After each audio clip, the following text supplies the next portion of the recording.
Hello students, मैं नेहा दीक्षित स्वागत करती हूँ आपका करियर पावर अड्डा 24/7 के ग्वालियर के यूट्यूब चैनल पर। आज का जो टॉपिक है हमारा वो है ग्लैंड्स, हिंदी में कहेंगे ग्रंथियां।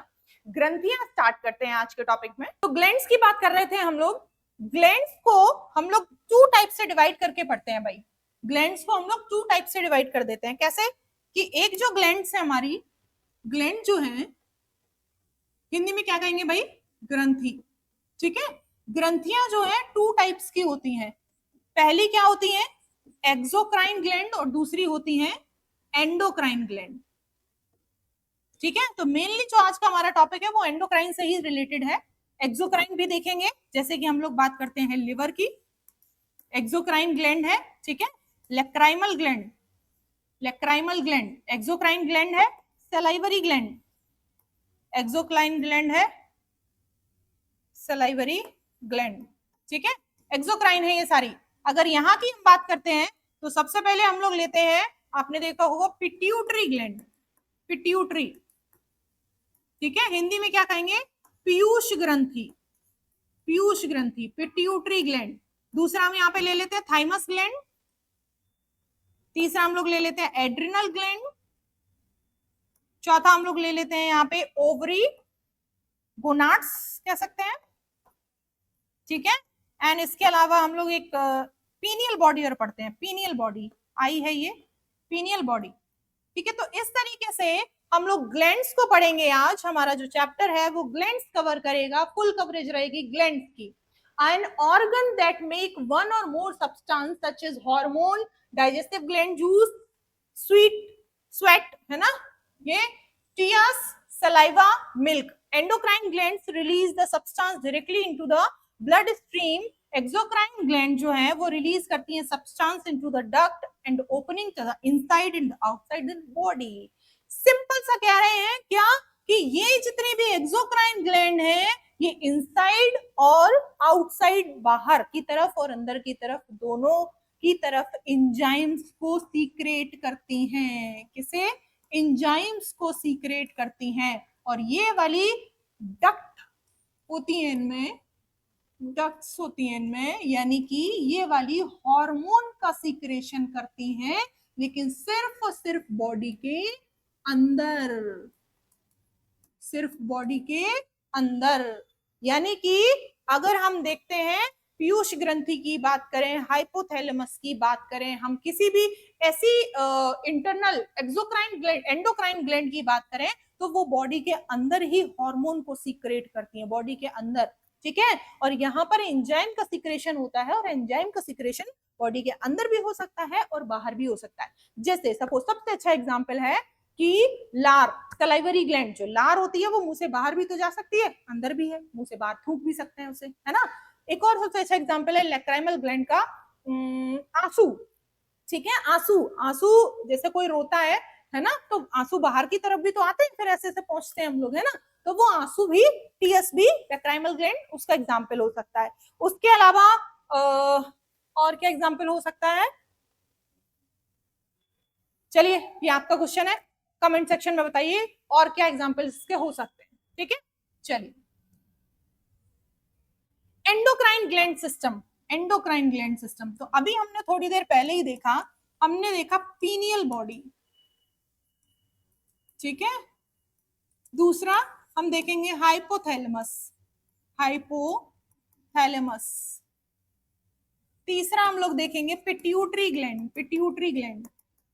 ठीक है, हिंदी में हाइपोथैलेमस को हाइपोथैलेमस ही कहेंगे, पीनियल बॉडी को पीनियल बॉडी ही कहेंगे भाई। हिंदी इंग्लिश में कुछ ज्यादा फर्क नहीं होता है साइंस में। हाइपोथैलेमस, थैलेमस, एंड इसे पीयूष ग्रंथि कह देते हैं, पीयूष ग्रंथि। ठीक है, आगे देख लीजिए, नेक्स्ट है हमारा थाइमस, थाइमस। नेक्स्ट है thyroid gland, thyroid gland. Next है parathyroid gland, parathyroid gland. Next है एड्रिनल ग्लैंड, एड्रिनल ग्लैंड। ठीक है, एंड नेक्स्ट है गोनाड्स। तो आज की क्लास हमारी एंडोक्राइन ग्लैंड सिस्टम से रिलेट रहेगी। पीनियल बॉडी देखेंगे, हाइपोथैलेमस, हाइपोथैलेमस का थोड़ा सा पार्ट देखेंगे क्योंकि हाइपोथैलेमस जो है ना वो ब्रेन से रिलेट है ना, ब्रेन का ऑर्गन है। तो जब हम ब्रेन देखेंगे ना, ब्रेन का ही पार्ट है, तो जब हम ब्रेन देखेंगे तो ब्रेन में करेंगे इस हाइपोथैलेमस को बहुत अच्छे से। तो पिट्यूटरी ग्लैंड देखेंगे, थाइमस देखेंगे, थायराइड देखेंगे एंड एड्रिनल ग्लैंड भी देखेंगे। ठीक है, तो इतनी सारी ग्रंथियां, इतने सारे ग्लैंड्स हम लोग एंडोक्राइन ग्लैंड्स में कवर करेंगे अपनी। चलिए देखिए, तो components of the endocrine gland system. Endocrine देखिए, पीनियल ग्लैंड है, हाइपोथैलेमस है, पिट्यूटरी है, थायराइड है, थाइमस है, पेनक्रियास है, एड्रिनल है और किडनीज है। हमारी टेस्टीज, इनको गोनाड्स बोलते हैं, इनको गोनाड्स बोलते हैं। ठीक है, चलिए स्टार्ट करते हैं। अच्छा, थायराइड तो दिया है, इसमें पैराथायराइड नहीं दिया, हम लोग पैराथायराइड भी पढ़ेंगे भाई, इससे भी क्वेश्चन बनता है। ठीक है, चलिए देखिए, तो glands there are the specialised organ that produce and secrete hormones. Hormones क्या होते हैं भाई? केमिकल मैसेज देते हैं, ट्रेवल के थ्रू, ट्रेवल करके ब्लड स्ट्रीम्स में, है ना, टारगेट करते हैं किसी एक सेल को, किसी एक टिश्यू को, और आपके इमोशंस को वेरीफाई करते हैं, आपके इमोशंस, भावनाओं को। आपको डर लग रहा है ना, तो भी हार्मोन सीक्रेशन हो रहा है आपकी बॉडी में, इसलिए आपको डर लग रहा है। आपको खुशी हो रही है, तब भी एक हार्मोन सीक्रेट हो रहा है आपकी बॉडी से, इसलिए आपको खुशी हो रही है। आपको गुस्सा आ रही है ना, बहुत नफरत हो रही है किसी से कि बस मुंह फोड़ देंगे, है ना, तो भी आपकी बॉडी में एक हार्मोन का सीक्रेशन हो रहा है। सारी ही फीलिंग्स हमारी हार्मोन सीक्रेशन से रिलेट करती हैं। आगे देखिए, तो एक एक करके चलेंगे। सबसे पहले पीनियल बॉडी। ठीक है, तो पीनियल बॉडी हमारी क्या कह रही है कि जो मिलेटोनिन एक सब्सटेंस होता है, वो हमारे जो पीनियल बॉडी से सीक्रेट होता है, मिलेटोनिन नामक एक सब्सटेंस है ना, जो कि काम क्या कर रहा है हमारी बॉडी में, स्लीप साइकिल को हमारी दुरुस्त बना रहा है। अगर ये वाला हार्मोन, ये वाला सब्सटेंस आपकी पीनियल बॉडी से, पीनियल बॉडी होती कहाँ है? तो पीनियल बॉडी अभी हमने जस्ट स्ट्रक्चर देखा था भाई, ये देखो, पीनियल बॉडी हमारी ब्रेन में है, बिल्कुल पीनियल ग्लैंड। ठीक है, स्ट्रक्चर भी देखते जाओ, साथ साथ पता चलता रहेगा। कह रहे हैं कि इससे बहुत बड़ा ये फर्क पड़ता है कि हमारी स्लीप साइकिल बिगड़ जाए, मतलब स्लीप साइकिल ना बिगड़े। अगर ये सही मात्रा में, सही तरीके से सीक्रेट हो रहा है आपकी बॉडी में, तो फिर इसका मतलब है आपकी स्लीप साइकिल बहुत ही बेटर है, अच्छी है। अगर ये बिगड़ती है तो इसका मतलब आपकी बॉडी में, पीनियल बॉडी से मेलेटोनिन नामक सब्सटेंस की कमी ज्यादा हो रही है। ठीक है, नेक्स्ट है हाइपोथैलेमस। मैंने अभी बताया आपको कि ये भी पिट्यूटरी ग्लैंड को और बाकी अदर ग्लैंड्स के फंक्शंस को कंट्रोल करता है। जैसे बाप सारे अपनी फैमिली को, बच्चों को कंट्रोल करता है, लेकिन बापों का बाप पूरी फैमिली को कंट्रोल कर रहा है। ठीक है, तो हम ये कह सकते हैं कि जो बाप है, मतलब जो फादर है, वो क्या, कौन है? वो सारी ग्लैंड्स हैं, सबके अलग अलग अपने अपने क्षेत्र होते हैं ना, अपना अपना घर होता है। लेकिन अगर बापों का बाप माना जाए, यानी फादर के फादर को भी माना जाए, तो हाइपोथैलेमस कह सकते हैं।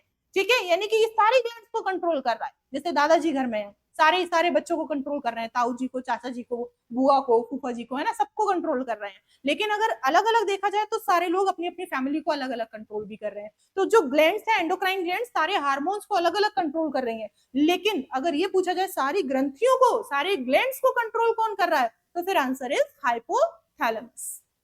ठीक है, नेक्स्ट वन है पिट्यूटरी ग्लैंड। अभी हमने बात की रही थी भाई, मास्टर ग्रंथि के नाम से इसको जाना जाता है। मास्टर ग्लैंड के नाम से किस ग्रंथि को जाना जाता है? तो आंसर इज पिट्यूटरी ग्लैंड। ठीक है, क्योंकि कंट्रोल करती है हमारी ज्यादातर एंडोक्राइन ग्लैंड्स को, है ना, मेटाबॉलिज्म और रिप्रोडक्शन के प्रोसीजर को भी। तो पहला, अच्छा क्वेश्चन यहाँ से बहुत नॉर्मल बनते हैं, लेकिन अगर थोड़ा बहुत ऊपर नीचे अगर होता भी है, अगर हम कोशिश करें तो हम थोड़ा सा आगे का भी पढ़ लेंगे। जैसे ये हो सकता है ना भी बने और ये हो सकता है बन भी जाए, है ना। तो कुछ चीजें मैंने थोड़ी एक्स्ट्रा लेवल पे इसलिए डाली है कि कोई भी सेक्शन ऐसा ना रहे, हम सबको टच करके निकले, कोई भी सेक्शन ऐसा ना रहे जो अनटच्ड रह जाए। ठीक है, तो यहाँ पे देखिए, hormone secreted by pituitary gland. तो पहला है हमारा एड्रिनोकॉर्टिकोट्रोपिक हार्मोन, जिसे ACTH कहते हैं। ठीक है, दूसरा है हमारा थायराइड स्टिमुलेटिंग हार्मोन, जिसे TSH कहते हैं। और नेक्स्ट हमारा ल्यूटिनाइजिंग हार्मोन, जिसे LH कहते हैं। फिर हमारा फॉलिकल स्टिमुलेटिंग हार्मोन, जिसे PRL कहते हैं। फिर हमारा ग्रोथ हार्मोन, जिसे GH कहते हैं। फिर है मेलेनोसाइट स्टिमुलेटिंग हार्मोन, जिसे MSH कहते हैं। तो ये सारे के सारे हार्मोन्स के नाम आपको याद रखने हैं। सिंपल सा क्वेश्चन बनेगा कि भाई बताइए इनमें से कौन सा हार्मोन पिट्यूटरी ग्लैंड से निकलता है या नहीं निकलता है, या फिर इससे ये पूछ लिया कि कौन सी ग्लैंड से निकलते हैं तो आप बता सकते हैं इजीली। ठीक है, आगे देखिए, कह रहे हैं कि थाइमस ग्लैंड, थाइमस ग्लैंड, अच्छा पहले स्ट्रक्चर देख लो भाई थाइमस ग्लैंड का। ये देखो, ये जो दिख रही है आपको ये थायराइड ग्लैंड है, सॉरी थायराइड नहीं, इस इधर देखो ये, ठीक है, इसके जस्ट नीचे यहाँ पे एक हार्ट शेप स्ट्रक्चर होता है, हार्ट शेप, दिल के जस्ट ऊपर हार्ट शेप स्ट्रक्चर होता है, उसे थाइमस ग्लैंड कहते हैं। ठीक है, आगे देखिए, the primary function of the thymus gland is train special white cells called T lymphocytes. T lymphocytes का निर्माण करना हमारे थाइमस सेल का, थाइमस ग्लैंड का काम होता है। व्हाइट सेल्स यानी lymphocytes travel from the your bone marrow to your thymus. The lymphocytes mature and become specialized T cell in your thymus. T cells को हमारी क्या काम कर रही हैं, ये एक जगह से दूसरी जगह तक ले जाने का, ट्रैवल का हमारी बोन मैरो में ये काम कर रही है। ठीक है, टी सेल से रिलेटेड क्वेश्चन आता है, बता सकते हैं कि टी सेल से रिलेटेड कहाँ पे हमारे काम चल रहा है। आगे देखिए, thyroid gland, thyroid gland is the most important gland. फिर से यहाँ पे देख लीजिए, अभी हमने थाइमस ग्लैंड की बात करी थी, तो उससे जस्ट ऊपर हमारा थायराइड ग्लैंड होती है। ये देख लीजिए, ऐसा तितली जैसा स्ट्रक्चर है, तितली जैसा स्ट्रक्चर है, ये हमारे थायराइड ग्लैंड है, और इसके चारों कोनों पर ऐसी बटन जैसी संरचना मिलती है, बटन। ठीक है, ये वाली हमारी पैराथायराइड ग्लैंड है। ये जो तितली जैसा स्ट्रक्चर है ये थायराइड ग्लैंड है, और ये जो बटन जैसा स्ट्रक्चर चार कोनों पे दिख रहा है ये पैराथायराइड ग्लैंड है। ठीक है, तो इनको देख लेते हैं यहाँ पे। The thyroid gland is a butterfly shaped, अभी तितली जैसा स्ट्रक्चर मैंने बताया, endocrine gland located in the front of the neck, neck के फ्रंट पे, जैसे ये गर्दन है ना, बिल्कुल जस्ट ये है ना, यहाँ पे होती है thyroid gland. Regulating metabolism, growth and development by the producing hormone, affect nearby every organ in the body. These hormones primarily thyroxine हो सकता है वो, and triiodothyroxine, ये दो हार्मोन है जो हमारी थायराइड ग्लैंड जो है वो सीक्रेट करती है, जिसमें हम लोग सबसे पहला T4 नाम देते हैं, T3, T4 का मतलब है थायरोक्सिन और T3 का नाम है ट्रायोडोथायरोक्सिन।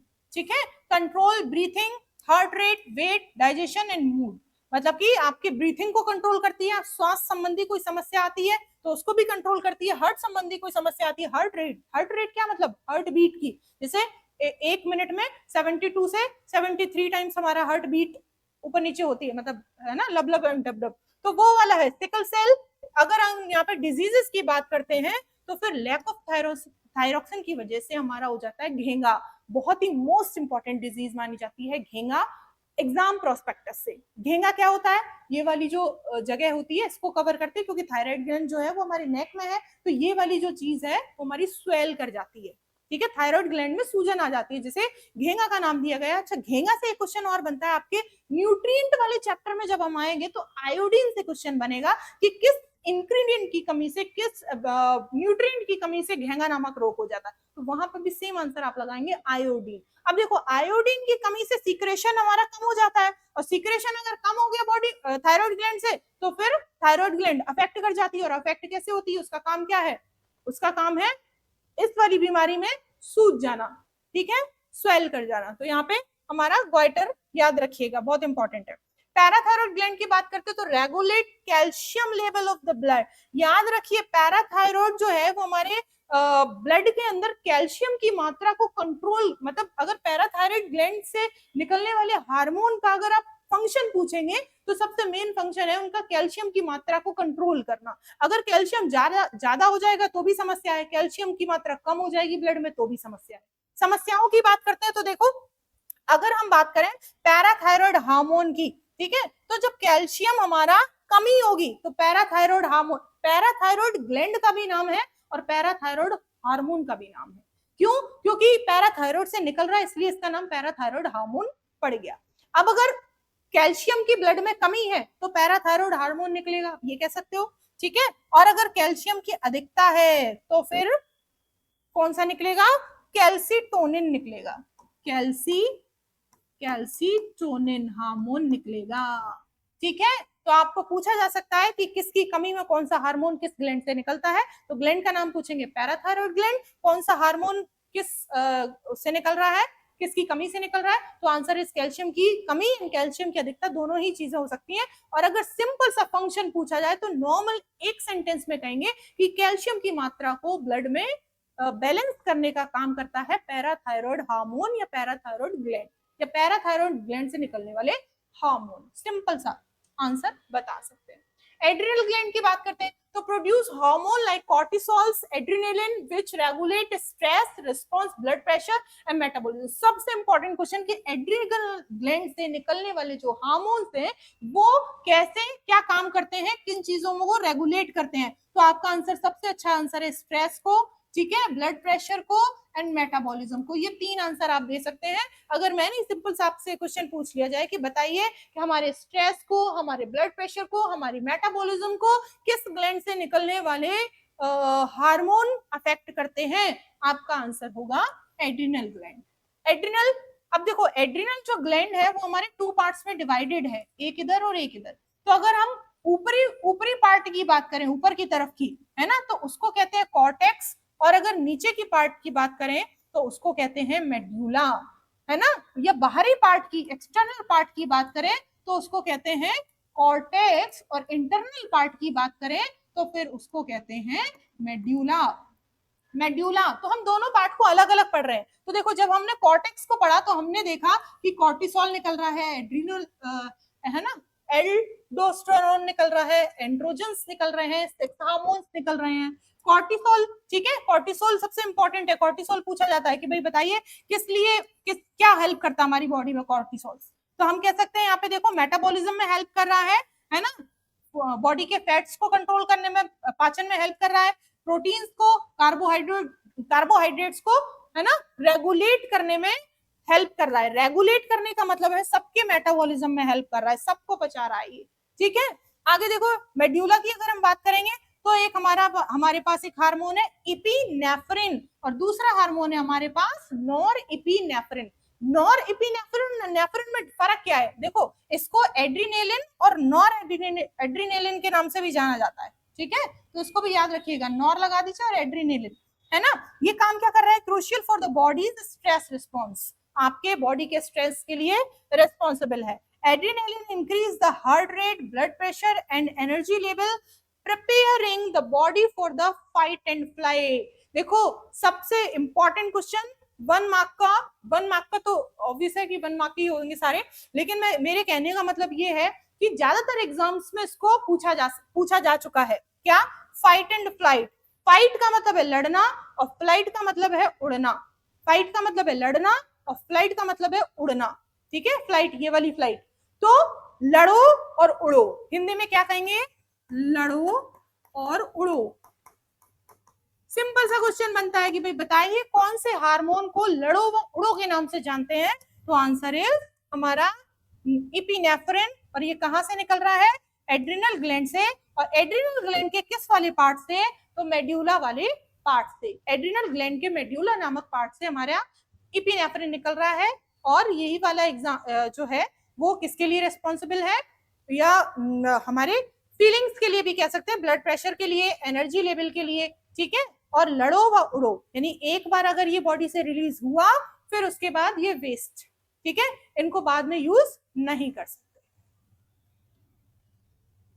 नेक्स्ट ओवरी, लास्ट हमारा है ओवरी, गोनाड्स बोल सकते हैं इनको, ठीक है, गोनाड्स, गोनाड्स, ठीक है, ओवरी एंड टेस्टिस दोनों पार्ट है हमारे, ओवरी जो है वो फीमेल पार्ट है, एंड ये दोनों ही चीजें गोनाड्स में ही आएंगी, ये दोनों ही चीजें गोनाड्स में ही आएंगी। तो ओवरी का हमारा पहला पार्ट है, फीमेल पार्ट है, ये हमारा फीमेल रिप्रोडक्टिव सिस्टम में हेल्प करता है, ठीक है। इस तरीके से कुछ हार्मोन्स इससे निकलते हैं जो हमारी मेंस्ट्रुअल साइकिल और फर्टिलिटी को, हमारी कंसीव करने की शक्ति जो होती है वो फर्टिलिटी कहलाती है, और मेंस्ट्रुअल साइकिल जो है पीरियड्स को कहते हैं। तो यहाँ पे क्या है, हमारे इन सब कुछ चीजों को ये वाले पार्ट से निकलने वाले हार्मोन रेगुलेट करते हैं। तो कौन कौन से हार्मोन्स हैं, पहला है एस्ट्रोजन है, दूसरा है प्रोजेस्टेरॉन। तो यहाँ पे प्रेगनेंसी के लिए अगर हम पूछा जाए, यहाँ से क्वेश्चन बनता है कि कौन सा हार्मोन जो है वो रेस्पॉन्सिबल होता है, ठीक है, तो हम बता सकते हैं एस्ट्रोजन। और अगर यहाँ से पूछा जाए, ये भी मेंस्ट्रुअल साइकिल और प्रेगनेंसी के लिए ही हेल्पफुल होता है, बस फर्क इतना है कि यहाँ पे प्रेगनेंसी मेंटेन, देखो फर्टिलाइज्ड एग, ठीक है, फर्टिलाइज्ड एग ये यहाँ पे इम्प्लांटेशन में भी हेल्प करता है, ठीक है। और इससे इसमें क्या हो रहा है कि सेक्स के लिए, जैसे बॉडी के लिए फीमेल कैरेक्टर्स को डेवलप करता है, जैसे मेल में मेल कैरेक्टर होंगे और फीमेल में फीमेल कैरेक्टर होंगे, है ना। जैसे फीमेल में दाढ़ी मूछ तो आएगी नहीं, एंड मेल में क्या, मेल में भाई ऐसा कौन सा ऑर्गन है जो भाई नहीं होता, तो ऐसे ऐसे करके दोनों को कैरेक्टर्स को डिवाइड कर दिया गया है, डिफरेंस कर दिया गया है। तो ये फीमेल कैरेक्टर्स के लिए रिस्पॉन्सिबल है, और बाकी का जो यहाँ पर है ये वाला मेल कैरेक्टर्स के लिए है, ठीक है। इससे कुछ हार्मोन निकलते हैं जैसे टेस्टोस्टेरोन, ये क्या काम करते हैं, हमारे मेल रिप्रोडक्टिव ऑर्गन्स को, टिश्यूज को मेंटेन करते हैं, maintenance of the male reproductive tissues, है ना, एंड ओवरऑल हेल्थ को, है ना, फेशियल हेयर, है ना, जैसे अभी दाढ़ी मूछ की हमने बात करी थी, डीप वॉइस, है ना, बहुत भारी आवाज, महिलाओं की थोड़ी हल्की आवाज होती है कोमल सी, एंड पुरुषों की थोड़ी भारी आवाज होती है। तो ये भी हमारे किस चीज पे डिपेंड करते हैं, हमारे यहाँ से निकलने वाले सारे हार्मोन्स पर डिपेंड करते हैं, टेस्टोस्टेरोन पे डिपेंड करता है। तो इस तरीके से हमने देखा कि मेल एंड फीमेल में बॉडी पार्ट्स में कौन कौन से हार्मोन्स जो थे वो अलग अलग, एंड इससे पहले वाले जो हार्मोन है वो कॉमन हार्मोन है, जैसे मेल में जो फंक्शंस करते हैं वैसे ही वो फीमेल में भी वो सेम फंक्शंस करते हैं, ठीक है। तो यहाँ पर ये भी हमारी क्लास एंडोक्राइन ग्लैंड सिस्टम खत्म होता है, एंड इसके बाद हम लोग देखेंगे अपना रिस्पायरेटरी सिस्टम, एंड उसके बाद फिर हम लोग अलग अलग सिस्टम्स की बात करेंगे, ठीक है। Thank you.